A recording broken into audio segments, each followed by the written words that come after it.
मेरा नाम वैद्य विशाल सुरेश सुरेखा, मैं एमडी आयुर्वेद हूँ और मैं Shri Vishwa Prakriti Ayurved super speciality clinic के माध्यम से नागपुर में गत 3 वर्षों से अपनी सेवाएं नागपुर में प्रदान कर रहा हूँ। और इसी साथ आयुर्वेद का प्रचार प्रसार ये रूरल एरिया में होना चाहिए, उस उद्देश्य को रखते हुए हम पिछले 5 वर्षों से खामगांव जिला बुल्ढाना में जो है हमारी सेवाएं प्रदान करते हैं।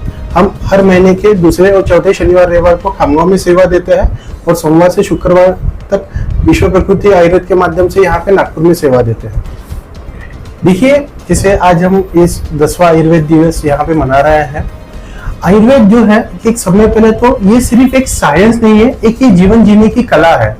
और इट इज नॉट कि कुछ तो ऐसे एंशिएंट पुराना है, एक जीवन जीने की कला है जो कि हमको एक रिजिवेंट करती है और अभी जो जीवन शैली से रिलेटेड डिसऑर्डर है उसको मैनेज करने में हमें हमारी बहुत सारी मदद करती है। देखिए, आयुर्वेद जो कहा गया है, आयुर्वेद मेनली 8 अंगों में कहा गया है, मतलब ये संस्कृत में जो कहा है तो बेसिकली वो 8 पार्ट में डिवाइड है। और 8 पार्ट जैसे कि काय, बाल, ग्रह, ऊर्ध्वांग ऐसे है। तो आयुर्वेद में जो है सभी बीमारियों का इलाज हमारे शास्त्र में बताया हुआ है। जैसे हम लोग बात करेंगे तो हेयर से लेके तो नेल्स तक का पूरा सभी ट्रीटमेंट आयुर्वेद में होता है।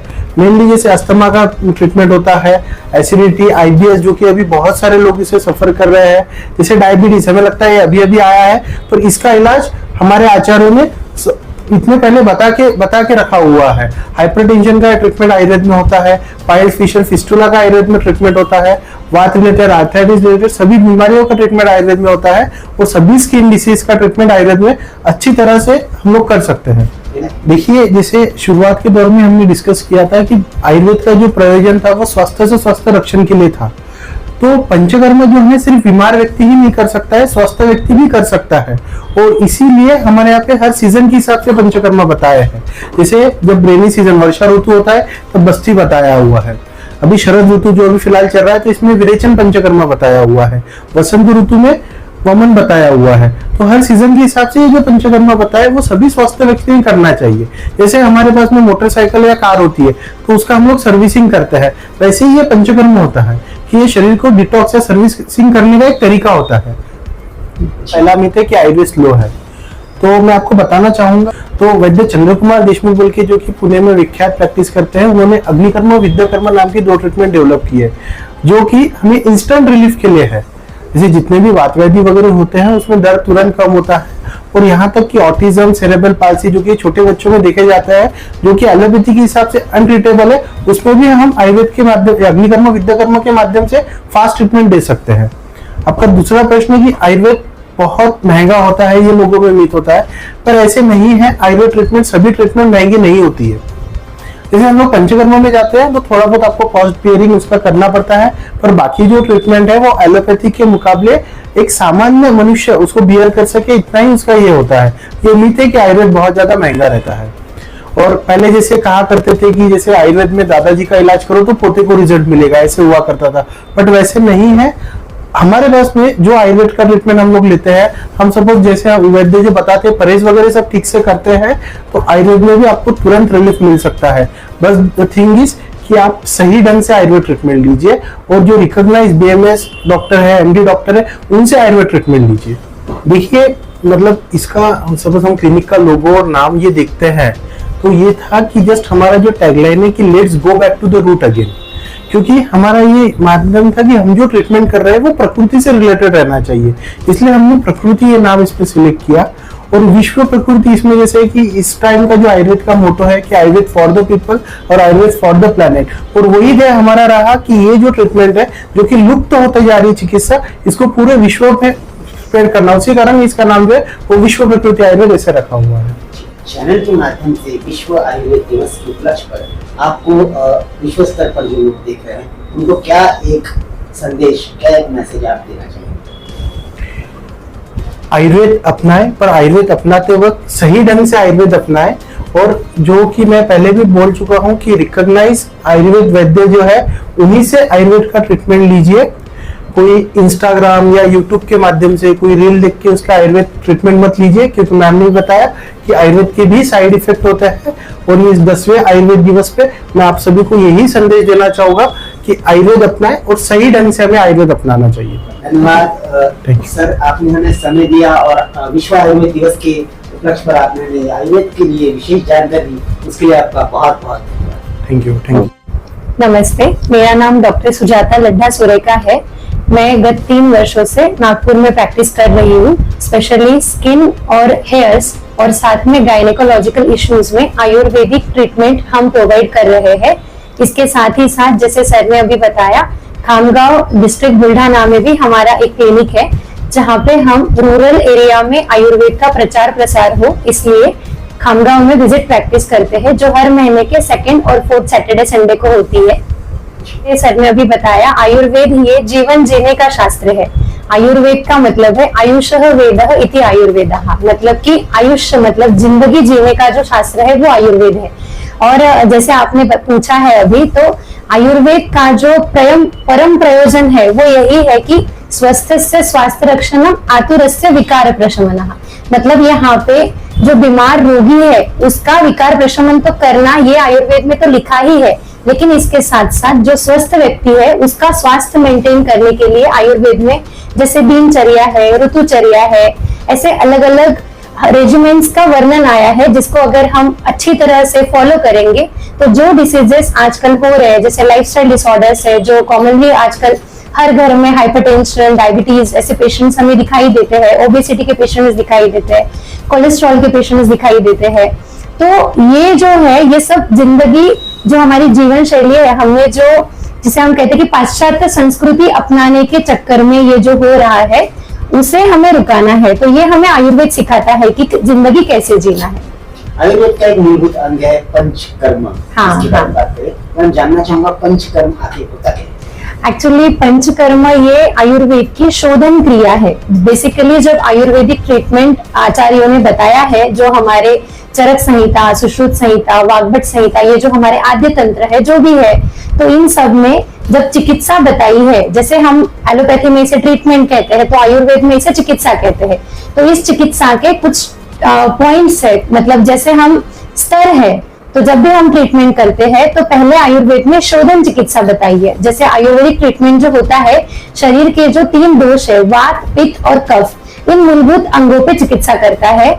तो इनका अगर शरीर में दुष्ट हुआ है तो उसे कम करके वैसे चिकित्सा की जाती है। तो जब ये चिकित्सा हमें करनी है तो पहले शोधन चिकित्सा आती है, जिससे हम शरीर में बढ़े हुए दोष बाहर निकाले जाते हैं। तो इस शोधन चिकित्सा के अंतर्गत पंचकर्म चिकित्सा आती है। तो पंचकर्म मतलब जिसे हम आजकल की भाषा में डिटॉक्स कह सकते हैं। It is not actually completely detox, but it can be a detox. तो इसमें क्या है कि हम हमारे शरीर में जो बढ़े हुए वात हो या पित्त हो या कफ दोष है, तो नजदीक के जो बाह्य मार्ग है उससे हम इसे शरीर के बाहर निकाल रहे। तो पंचकर्म में वमन, विरेचन, बस्ती, नस्य, रक्त मोक्षण, ऐसे अलग अलग पंचकर्म होते हैं। तो वमन पंचकर्म जो है, जिसको कफ की व्याधियां है, उसमें काफी असरदार होता है, जिसमें मेडिकेटेड इमेसिस हम जिसे कहते हैं।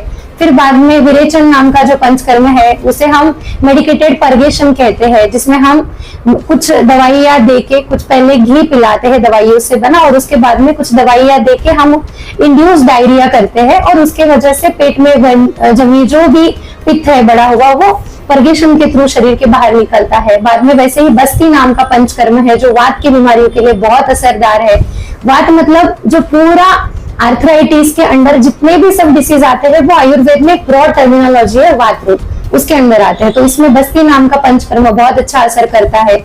बाद में जो ऊर्ध्व जत्रुगत मतलब कि हमारे शरीर गर्दन के ऊपर के जितने भी विकार है उसमें नस्य नाम का एक पंचकर्म है जो बहुत अच्छा कार्य करता है, जो नेजली एडमिनिस्टर हम मेडिसिन करते हैं। और बाद में लास्ट जो है रक्त मोक्षण नाम का एक पंचकर्म है, जो मोस्टली जो स्किन डिसीज वगैरह होते हैं या ब्लड रिलेटेड जो भी डिसऑर्डर्स है, अभी इसके नाम एलोपैथिक साइंस ने अलग अलग बताए हैं, लेकिन आयुर्वेद में उन सबको रक्तज व्याधि बोल के उसके अंदर सबका वर्णन किया है। तो उसमें रक्त मोक्षण नाम का पंचकर्म बहुत अच्छा काम करता है। तो इस तरह के अलग अलग 5 पंचकर्म होते हैं। एक ही पेशेंट के सारे पंचकर्म नहीं किए जाते, डिपेंड ऑन द कंडीशन, जिसको जो जरूरत है उसके हिसाब से पंचकर्म किए जाते हैं। ये पंचकर्म आपने बताया, इसके बाद शिरोधारा भी है और अग्निकर्म है, ये एक्चुअली क्या है? एक्चुअली शिरोधारा, अग्निकर्म ये जो है ये भी क्रियाएं ही है जो शरीर का जो अतिरिक्त बढ़ा हुआ दोष है उसे बाहर निकालती है। और साथ में अग्निकर्म नाम का जो ट्रीटमेंट है, अग्निकर्म मतलब वात को ही हमें कम करना है, लेकिन ये दर्द को कम करता है। मतलब वहां का जो ब्लड सेल्स जो है, ब्लड वेन्स जो है या ब्लड वेसल्स जो है, उसको डायलेट करके वहां पे हीट का सप्लाई होके उसकी वजह से वहां के जो नर्व्स एंडिंग्स है उसके सेंसेशन कम होने की वजह से पेन स्टॉप होता है। तो अग्निकर्मा विद्यकर्मा नाम का ट्रीटमेंट है, ये पेन में बहुत अच्छा काम करता है। और साथ में जो शिरोधारा वगैरह जो ट्रीटमेंट है, ये स्ट्रेस रिलीव करता है। इसकी वजह से हमारा जो हार्मोनल इम्बैलेंस आजकल, इसके भी हमें बहुत दिक्कतें दिखाई देते हैं।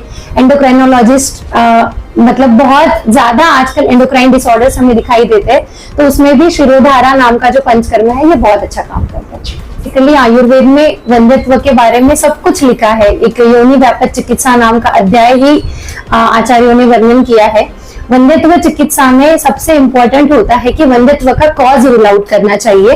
तो आयुर्वेद में उस कॉज के हिसाब से, जिसे हम आयुर्वेद में बीज चिकित्सा कहते हैं, कि जो स्पर्म में प्रॉब्लम है, स्पर्म काउंट कम है या मोटिलिटी कम है, या फिर फीमेल इनफर्टिलिटी जो होता है जिसमें आजकल हार्मोनल इम्बैलेंस, AMH वैल्यू कम है इसलिए होता है, मेंसेस के प्रॉब्लम है, PCOD होता है, आजकल ओवुलेशन ही नहीं होता है, अनओवुलेटरी साइकिल्स रहती है। तो इन सभी चिकित्सा में पंचकर्म चिकित्सा भी बहुत असरदार है, जिसमें हम मतलब आयुर्वेद में कैसे है कि अपान क्षेत्र ऐसे कहते हैं, मतलब शरीर में जो वात है, वायु, उसके भी फिर से 5 प्रकार बताए हैं। और अपान क्षेत्र मतलब लोअर एब्डोमेन के जो सारे डिसीज है उसका सबका ट्रीटमेंट एक ही साथ होता है। ऐसे नहीं है आयुर्वेद में कि गायनिक का डॉक्टर अलग है या गायनिक का ट्रीटमेंट अलग है, और अगर अपान क्षेत्र में जो दूसरा डाइजेस्टिव सिस्टम का एंड पार्ट आता है तो कॉन्स्टिपेशन का ट्रीटमेंट अलग है। ऐसे नहीं है, ये सब एक ही है। तो शरीर को होल एंड सोल एक पकड़ के चिकित्सा की जाती है। इनफर्टिलिटी का भी बहुत अच्छे तरीके से आयुर्वेद में ट्रीटमेंट होता है। इसी के ऊपर मैं आपसे सवाल पूछूंगा। आजकल बहुत सारे लोग घर का वैद्य इस्तेमाल करते हैं, घर पे ही खुद का आयुर्वेद खोल लेते हैं और गूगल यूनिवर्सिटी में वीडियोस देख के घर पे इलाज कर लेते हैं। किस हद तक क्या हानिकारक हो सकता है? एक्चुअली लोगों में ये जो एक लोगों का एक मानना है कि आयुर्वेद में साइड इफेक्ट नहीं है। तो बेसिकली बीइंग आयुर्वेदा प्रैक्टिशनर, मैं खुद ये बता रही हूँ कि आयुर्वेद में भी साइड इफेक्ट्स होते हैं, एडवर्स इफेक्ट्स भी होते हैं। अगर कोई भी ड्रग सही तरीके से सही मात्रा में प्रयोग ना किया जाए तो उसके साइड इफेक्ट होते हैं। तो बेसिकली आयुर्वेद में प्रकृति नाम का भी एक विचार होता है। जैसे वात, पित्त, कफ, ये जो मैंने पहले दोष बताए थे, तो शरीर का अपना क्या प्रकृति है उसके हिसाब से अगर हमने मेडिसिन खाया तो वो फायदा करेगा, और अगर आपने प्रकृति के हिसाब से मेडिसिन नहीं खाया तो उसके वजह से बहुत सारे साइड इफेक्ट्स हमको देखने को मिलते हैं। जैसे मैं इसका एक कॉमन एग्जांपल देती हूँ कि कोविड में बहुत सारे लोगों ने काढ़े पिए हैं अलग अलग। तुलसी का काढ़ा, सिर्फ तुलसी ही नहीं, मीरे, उसके बाद में शुंठी, अलग अलग चीजों का जो मसाले थे उसका काढ़ा बना के पिया। और कुछ पेशेंट्स उसके बाद में हमें ऐसे मिले जिनमें पाइल्स की तकलीफ बढ़ गई थी। तो बाद में जब हमने इस पे थोड़ा रिसर्च किया तो हमें पता चला कि ये जो तीक्ष्ण औषधि द्रव्य है ये लॉन्ग टर्म तक रेगुलरली खाने की वजह से इन लोगों में पाइल्स का दिक्कत हुआ है। तो इसीलिए शरीर का जो प्रकृति है उसके विचार कर अपने जो नजदीकी आयुर्वेदिक वैद्य है उनसे मिलकर अगर हमने सही तरीके से इलाज किया तो आयुर्वेद फायदा करेगा, वरना आयुर्वेद में भी साइड इफेक्ट्स है और वो हमको वो लॉन्ग टर्म पे उसके जो इफेक्ट्स है वो फिर भुगतने पड़ेंगे। विश्व प्रकृति क्लिनिक के बारे में बात करें तो यहाँ कौन कौन सी फैसिलिटीज प्रमुख तौर पर उपलब्ध है? विश्व प्रकृति आयुर्वेद में सर डायरेक्टर है विश्व प्रकृति आयुर्वेद के डॉक्टर विशाल सुरेखा, जो mostly spine, joint and spine disorders, neurological disorders, जो डाइजेस्टिव इश्यूज है उसके साथ साथ जो बच्चों में ऑटिज्म या हाइपर एक्टिव चाइल्ड्स, ADHD, इन सभी चीजों पे डॉक्टर विशाल सुरेखा सर वर्क कर रहे हैं। मेरा जो वर्क है, मैं डॉक्टर सुजाता सुरेखा, मेरा जो वर्क है वो स्पेशली आयुर्वेदिक गायनिकोलॉजी और Ayurvedic skin and hair complaints, इस पे मैं वर्क कर रही हूँ। और बाकी भी सारे हमारे पास पंचकर्म सुविधा उपलब्ध है। पंचकर्म में हमारे पास जो सेटअप है वो केरलियन पंचकर्म सेटअप है और हमारा जो स्टाफ है वो भी केरलाइन स्टाफ है। तो यहाँ पे पूरे तरीके से सारे केरलियन पंचकर्म भी किए जाते हैं।